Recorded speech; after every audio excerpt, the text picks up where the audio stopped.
I'm Mark 5 for NASCAR.com. Welcome to our season reviews of the top 15 Sprint Cup Series drivers. With 3 consecutive championships heading into 2009, Jimmie Johnson had an opportunity to do what no other NASCAR driver had done, win 4 straight Sprint Cup Series titles. A pair of Hendrick Motorsports teammates proved to be his biggest challenge in accomplishing that feat. But Johnson rose to the occasion and etched his name in the history books by taking the title once again.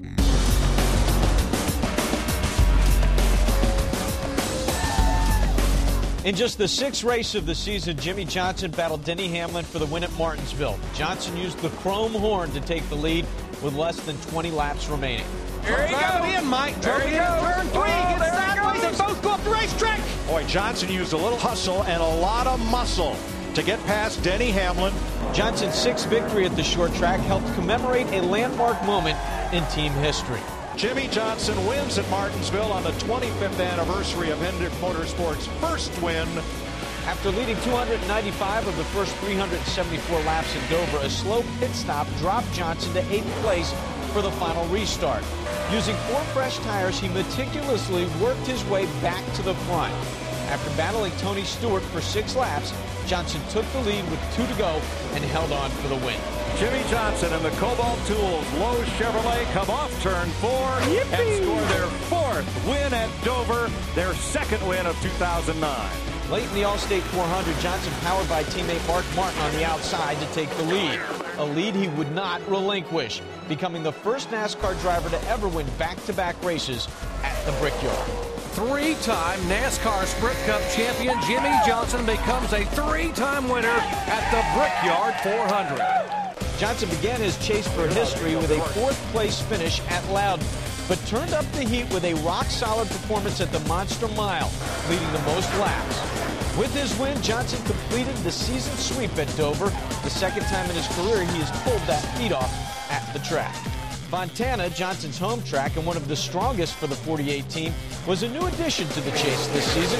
Johnson took full advantage, leading more than half of the laps and winning to earn maximum points for the 2nd week in a row. With the victory, Johnson took the points lead from Mark Martin. Lowe's Motor Speedway used to be referred to as the house that Jimmie built. But with Johnson going winless at the track since 2005, that moniker lost some of its luster.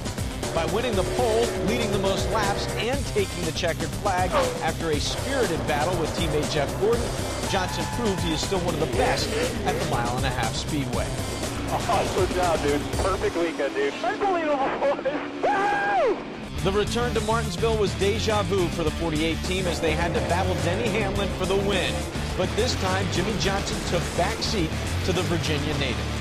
Denny Hamlin will take the win. Johnson's 2nd. Known as the wild card of the chase, Talladega loomed large physically and psychologically for Johnson and his points lead. Caught in the back of the pack late in the race, a pit call by Chad Knaus after Ryan Newman's dramatic flip saved the day for the 48 team as they finished in 6th. Love it when the plane comes together. Man, I might kiss you, I swear to you. That is spectacular. With a 184-point lead, the team's biggest question mark out of the way, and just 3 races remaining in the season, things were looking good for the 48 team heading into Texas. But disaster struck just 3 laps into the race. Trouble off of 2. Trouble for Jimmie Johnson as he slams the inside wall. Man, he's got a lot of damage to that race car. Johnson returned to the track after an hour's worth of repairs, but finished 38th. Saw his lead shrink by 111 points to just 73. Man, I hate that we gave up all these points tonight. It's one of those things, and not much we can do about it. We're just in the wrong place at the wrong time. Johnson looked to bounce back from his Texas troubles at Phoenix, a track where he had won 3 of his previous 4 races. He couldn't have recovered any better than he did, earning maximum points for the 4th time in the chase.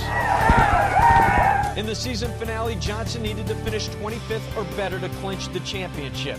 He won the pole and led laps early to solidify his title hopes. He stayed ahead of title contender Mark Martin most of the day and finished 5th to win his 4th consecutive title, a feat only he has achieved in the 61-year history of the sport.